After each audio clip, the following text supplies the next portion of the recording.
Hi, this is Derek Murphy from Creativity.com. This is a short video about how to organize your own writing retreat. This is something I've thought about a lot, especially in the last year or so. I've seen it as a business model. There are people who invite other people, writers, to come and stay with them, probably somewhere really nice, a cabin or hotel, hopefully nature. The idea is, on the one hand, to get away from the city and focus on your writing, spend a good chunk of time um, writing something. So part of it is production value, but another part of it is just community. So it's important what other authors are there, because the experience of sharing the week, it's usually about a week for writing retreat.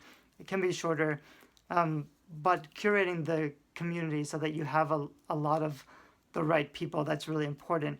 If you're the leader organizing writers retreat, there's a few things that you can offer. Number one, you need to offer an amazing space. So it's easy to look on Airbnb and find somewhere that people want to go. And it also has to be somewhere that's convenient for them to get to. I learned this last year when I rented a castle in France for my first writing retreat, but it was difficult for people to get there. Also, mine was too long. I did it for a month, and I should have broken it into weeks so that people could have come for a shorter period of time, but those were considerations. I kind of screwed up on my first one. We had a great time in the castle. I did it in a castle, and I did it for a month because it was different enough to get a lot of media and press and built my platform, so it was still beneficial for me. But I didn't make money from my writing retreat. Generally, if you're gonna do a writing retreat, you want to, like I have other businesses that make money from if I get more press or if I get more traffic or whatever, that's still good for my income. But if you're running a writing retreat for profit, you really need to keep a little better track of the money, and so that you're paying. Ideally, like you charge. I've seen about $2,000 per week. I think is average for writing retreat. I've seen some for 1,000. I think 1,000 for a week of a writing retreat is reasonable. I'd like to do them cheaper if I could. I'd really like to rent out an entire summer camp and charge maybe 500 for the week, but have more people and have them stay in cabins. Those are possibilities depending on how many people are coming. You have to consider food. There are some event spaces you can rent that provide the food or they cook for you. I think that would be really useful. But like when we were in the castle, we just shared the responsibility. So we would prepare lunch and breakfast, and then we took turns cooking dinner so that we didn't all have to be cooking dinner all the time. So that was useful. So you have the accommodation, you have the food. That's a big part of your sales pitch. That's what you're offering. I also think it's important to have some kind of a celebrity guest because they need someone they know or they trust or they admire.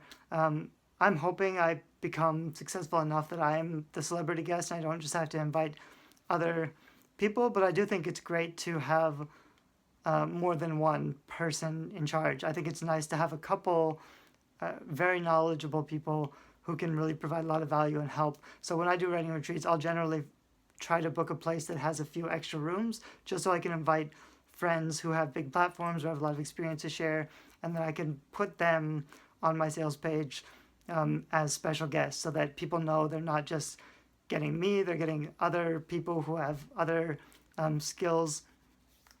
But that is kind of important. If you're just providing the space and it's just you basically, then you also need to be providing the benefits or proving that you have something of knowledge that people want. So for example, like when I do writing retreats, it won't just be about the writing. I won't just focus on the craft. I'll also be talking a lot about the book marketing. I'll probably want to do something like how to write fiction that sells, or how to write a book in a week, or how to launch a book. So I'd have something very specific, and we'd focus on very specific practical goals where they could actually get things done during the week, so that when they leave they have something of value. It's not just about improving their craft or learning a little bit about writing. I would really want them to go away with something concrete.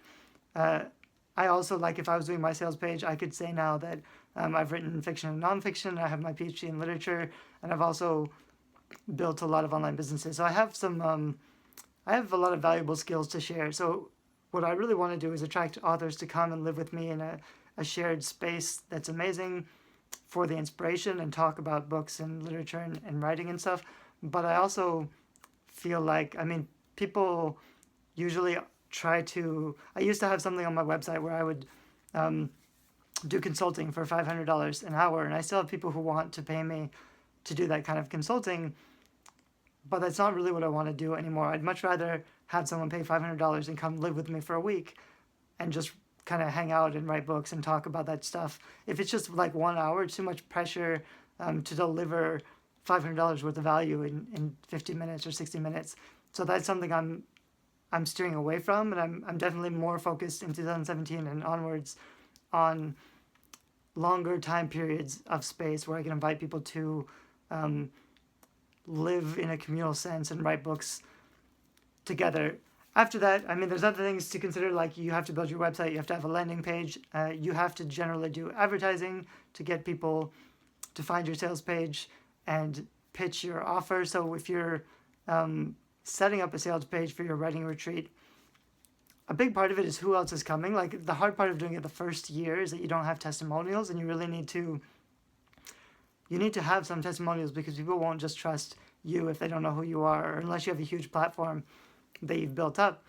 So you may need to lose money on the first one like I did, or you need to find other people who can vouch for you, who you've helped, even if it's just like friends who you have shared a lot of knowledge with, so they know that you really know your stuff about writing or publishing. But you need to have something of value, and then you need to be able to prove it so that people believe that you actually can help them to do whatever you're promising when they come to your writing retreat. You don't have to do all that. You could just say, we're just going to write books. I would also, like I said earlier, curate the community so that I'd probably set an age limit so that you know whether everybody is retired or if they're all 20-somethings, because it doesn't really matter, but the mindset will be so different. I think as long as they're working on books, I might also just divide it by genre. So if you're writing young adult fiction or nonfiction, I think they'll be in a very different headspace as well.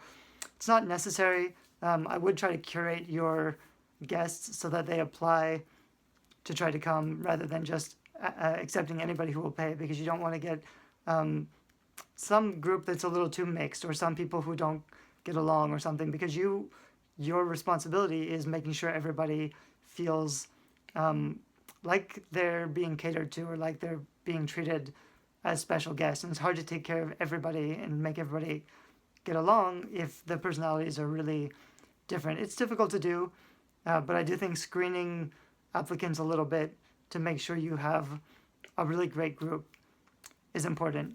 So I'll be doing a lot more events. I made another video recently. My big goal now, rather than buying the castle that I want to buy, is buying 20 acres in Oregon or Washington.